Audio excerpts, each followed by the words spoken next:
mati. Pak, telepon Pak. Pak Idris mati. Pak Idris mati. Ayo Pak, telepon dulu Pak. Idris mati Pak. Ini. Putusan Pengadilan Negeri Surabaya, saya sudah sampaikan kemarin, ini hakimnya sakit. Ada bayangin anggota DPR ngurus keluarga aja lu nggak bener, gimana mau ngurus rakyat, bos? Ini Pengadilan Negeri Surabaya ini ada apa sih? Apalagi Bapak Hakimnya itu Bapak Hakim yang terhormat, Bapak.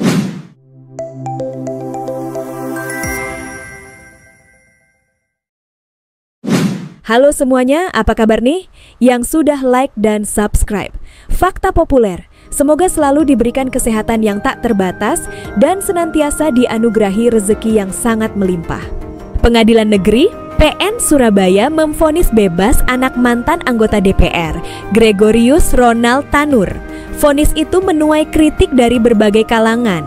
Ronald Tanur dibebaskan dari segala dakwaan terkait kasus penganiayaan yang membuat kekasihnya, Dini Sera Afrianti, tewas. Dalam amar putusannya, Ketua Majelis Hakim PN Surabaya Erin Tuah Damanik mengatakan Ronald dinilai tidak terbukti melakukan tindak pidana sebagaimana yang didakwakan Jaksa Penuntut Umum JPU Ahmad Muzaki, baik dalam pasal 38 KUHP atau kedua pasal 351 ayat 3 KUHP maupun ketiga pasal 359 KUHP dan 351 ayat 1 KUHP. Wakil Ketua Komisi Teregi DPR Ahmad Sahroni mengutuk keras vonis hakim tersebut.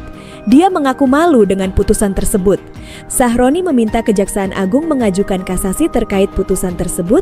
Dia juga meminta Komisi Yudisial memeriksa para hakim yang mengadili perkara karena diduga terdapat kesalahan atau kecacatan proses. Maka dari itu, saya minta Komisi Yudisial periksa semua hakim yang menangani perkara tersebut, karena para hakim dengan jelas menampilkan sebuah kecacatan hukum kepada masyarakat. Dan Kejagung juga harus langsung ajukan banding terkait vonis bebas tersebut, jangan sampai tidak. Kalau dibiarkan begini, seluruh masyarakat Indonesia pasti kecewa dengan proses hukum kita, ucap Sahroni. Sahroni beralasan hukuman terhadap pelaku akan sangat memengaruhi kepercayaan masyarakat terhadap penegakan hukum. Mungkin dia juga menyoroti Ronald Tanur yang merupakan anak mantan anggota DPR. Bisa merasakan bagaimana perempuan ini diberlakukan tidak selayaknya.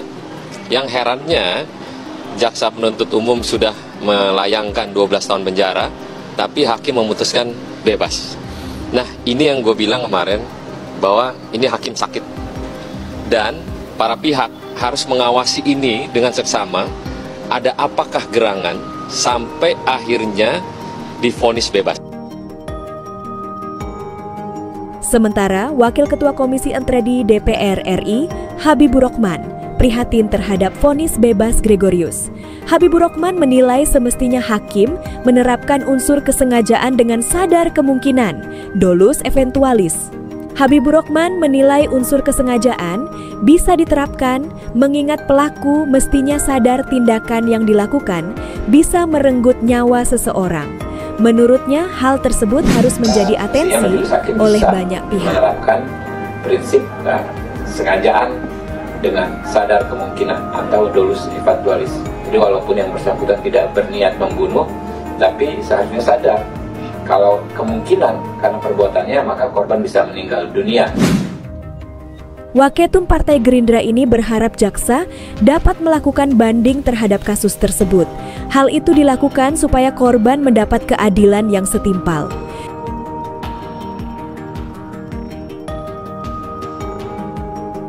Sederet artis dan netizen juga mengomentari hasil putusan tersebut. Ada lagi aja kasus di Indonesia yang harus dikomentari. Belum kelar kasus Vina, ada lagi kasus pembunuhan, tapi divonis bebas itu pelakunya. Ya si Ronald itu yang kita tahu dulu viral banget karena dia ngebonsai pacarnya, dia niaya sampai meningsoy.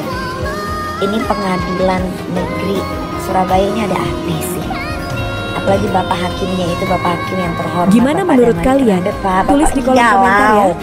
Pak, kalau itu terjadi sama anak bapak perempuan gimana nih Pak? Perasaannya dibonsai sama Ronald yang masih muda 26 tahun. Saya yakin tuh Ronald perkututnya kecil Pak.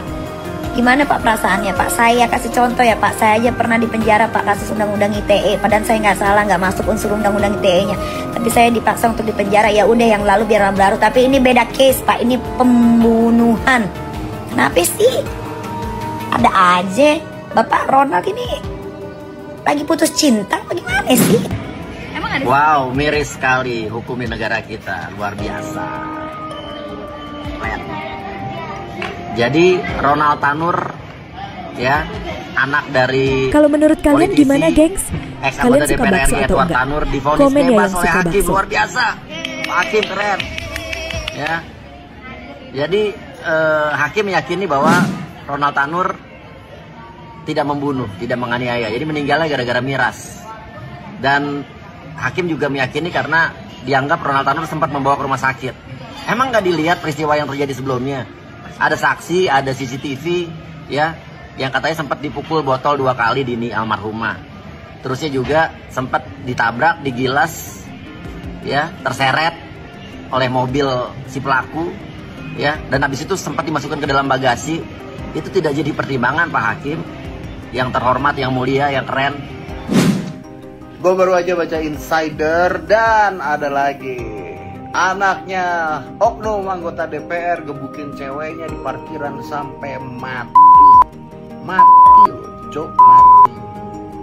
Anaknya anggota DPR. Oknum ya, gue bilang oknum. Nggak semuanya, banyak yang gue kenal baik, tapi yang ini goblok. Ada bayangin anggota DPR ngurus keluarga aja lu nggak bener. Gimana mau ngurus rakyat, bos? Gimana kalau Bapak saya undang ke podcast untuk menceritakan bagaimana pola asuh anak Anda sebagai seorang pemain MMA yang mungkin non-binary karena gender bukunya kan beda. Nggak mungkin mau deh kayaknya. Mau nggak, bos?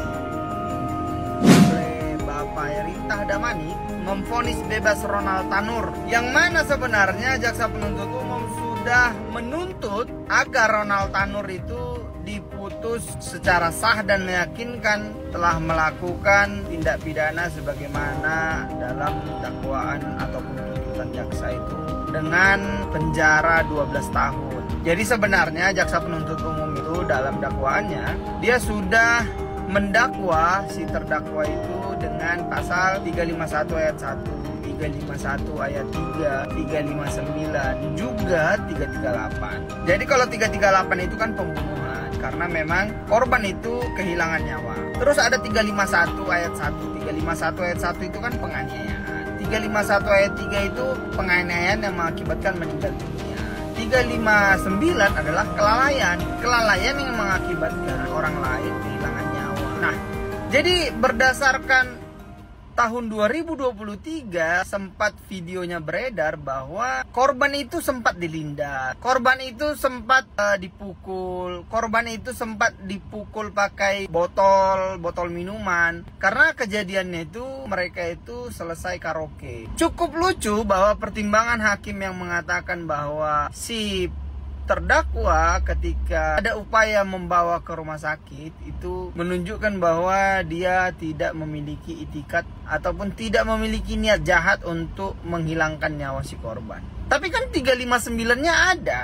359 kalaulah kita katakan melindas si korban itu. Terus ada lagi 351 ayat 1. 351 ayat 1 itu penganiayaan, bahwa cukup banyak beredar mengenai si korban itu ditampar, dipukul, bahkan ada yang dipukul pakai botol. Ya kalau misalnya karena penganiayaan itu kehilangan nyawa korbannya, ya 351 ayat 3-nya seharusnya diterapkan. Tapi lucunya adalah hakim memutuskan bebas. Jadi semua dakwaan jaksa itu selama pemeriksaan di Pengadilan Negeri Surabaya, hakim tidak melihat bahwa unsur-unsur yang dilakukan oleh Ronald Tanur itu terpenuhi. Itu dia kesimpulannya. Tapi saya yakin jaksa penuntut umum pasti mengajukan kasasi karena putusannya kan bebas, supaya nanti hakim tingkat Mahkamah Agung yang memeriksa dan mengadili perkaranya. Tetap suarakan kawan-kawan ketidakadilan, mudah-mudahan keadilan tetap muncul di negeri ini.